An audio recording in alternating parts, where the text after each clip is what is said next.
I mean, when you go and buy a midlife crisis grill like this, your ultimate dad grill, let's be honest, we got to keep this thing clean, let it last a long time.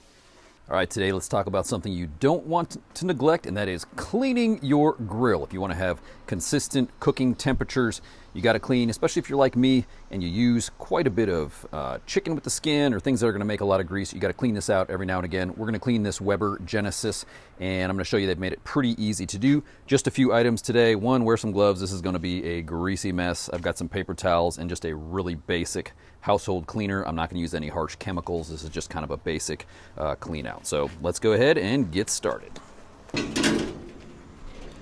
All right, so mostly what I'm going to do is just get any chunks or stains off of here. This grill is not that old, so this is not actually too bad. Just check those flavorizer bars.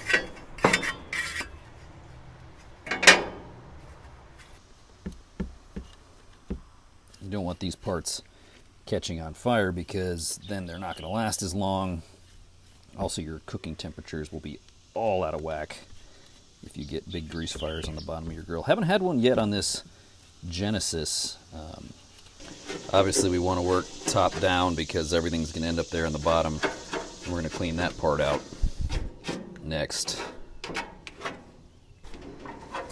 can clean your grates as well. These don't look too bad. You can get a big surface area, hot soapy water, soap those if you need to. You got a lot on there if you haven't done this in a while. I'm not going to do that today. Ooh, this one's done some work.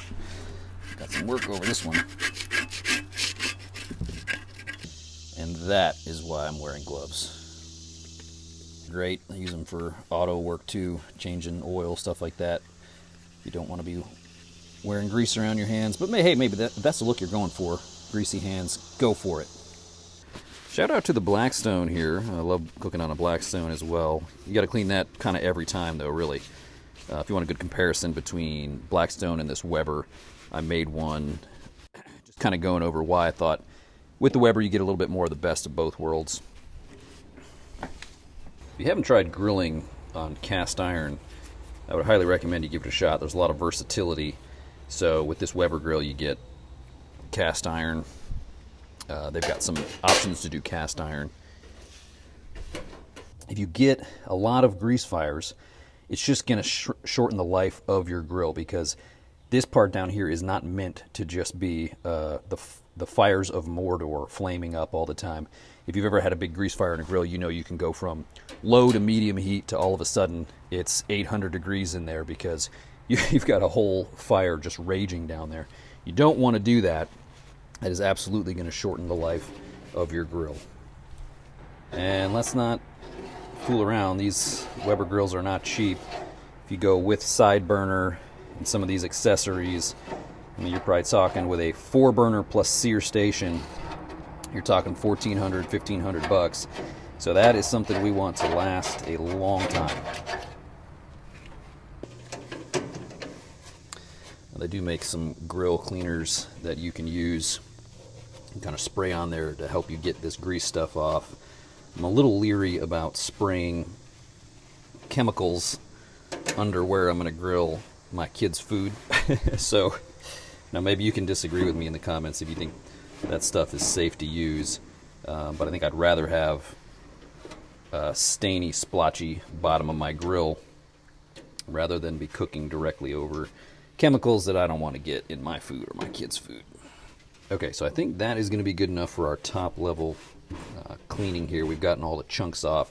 Still see some grease stains. I mean, it's not shiny as the day you bought it. But now let's go ahead and tackle this portion right here, which, like I said, Weber has just made super easy to do. So the section is going to slide right out.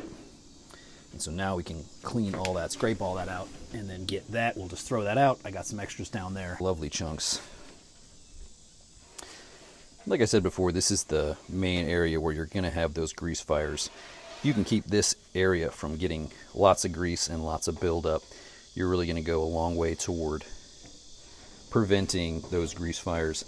Cooling rack. Do y'all use the cooling rack? I mean, maybe a few times in my life I've done hot dogs or something. This guy slides up.